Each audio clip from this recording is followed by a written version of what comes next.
ಮೈಸೂರಿನ ಜೆಕೆ ಮೈದಾನದ ಅಮೃತ ಮಹೋತ್ಸವ ಭವನದಲ್ಲಿ ನಿನ್ನೆ ಆಯೋಜಿಸಿದ್ದ ಡ್ರಗ್ಸ್ ಮುಕ್ತ ಜನಜಾಗೃತಿ ಆಂದೋಲನ ರಥಯಾತ್ರೆಗೆ ಬೆಂಗಳೂರಿನ ಆದಿಚುಂಚನಗಿರಿ ಮಠದ ಅನ್ನದಾನೇಶ್ವರನಾಥ ಸ್ವಾಮೀಜಿ ಚಾಲನೆ ನೀಡಿದರು.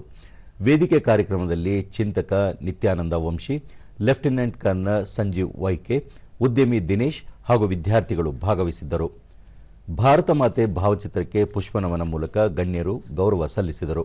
ಡ್ರಗ್ಸ್ ಮುಕ್ತ ಕರ್ನಾಟಕ ನಿರ್ಮಾಣ ಹಾಗೂ ಡ್ರಗ್ಸ್ ಮುಕ್ತ ಹೋರಾಟಕ್ಕೆ ಜಯವಾಗಲಿ ಎಂಬ ಘೋಷಣೆಗಳನ್ನು ಮೊಳಗಿಸಿದರು.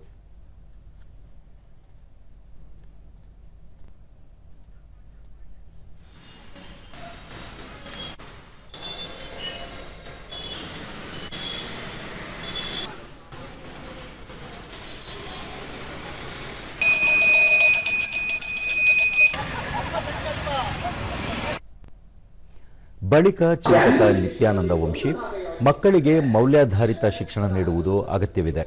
ಈ ನಿಟ್ಟಿನಲ್ಲಿ ನಶಾಮುಕ್ತ ಭಾರತ ನಿರ್ಮಾಣ ಮಾಡಲು ಸಾಧ್ಯವಾಗುತ್ತದೆ. ಈ ಹಿನ್ನೆಲೆಯಲ್ಲಿ ಯುವ ಪೀಳಿಗೆಗೆ ಜಾಗೃತಿ ಮೂಡಿಸುವ ಸಲುವಾಗಿ ಆಂದೋಲನ ನಡೆಸಲಾಗುತ್ತಿದೆ ಎಂದು ತಿಳಿಸಿದರು.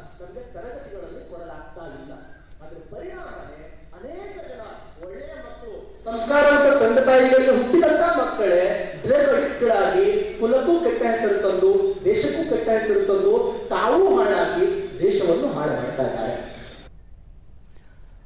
ಅನ್ನದಾನೇಶ್ವರನಾಥ ಸ್ವಾಮೀಜಿ, ಇಂದಿನ ಯುವ ಪೀಳಿಗೆ ಡ್ರಗ್ಸ್ ಸೇವನೆ ಮಾಡುವುದಿಲ್ಲವೆಂದು ಪ್ರತಿಜ್ಞೆ ಮಾಡಬೇಕು. ನಿಮ್ಮ ಸ್ನೇಹಿತರಿಗೂ ಅದರ ದುಷ್ಪರಿಣಾಮಗಳ ಬಗ್ಗೆ ಮನದಟ್ಟು ಮಾಡಿಕೊಡುವ ಸಮಾಜಮುಖಿ ಕಾರ್ಯ ಮಾಡಬೇಕು ಎಂದು ಸಲಹೆ ನೀಡಿದರು.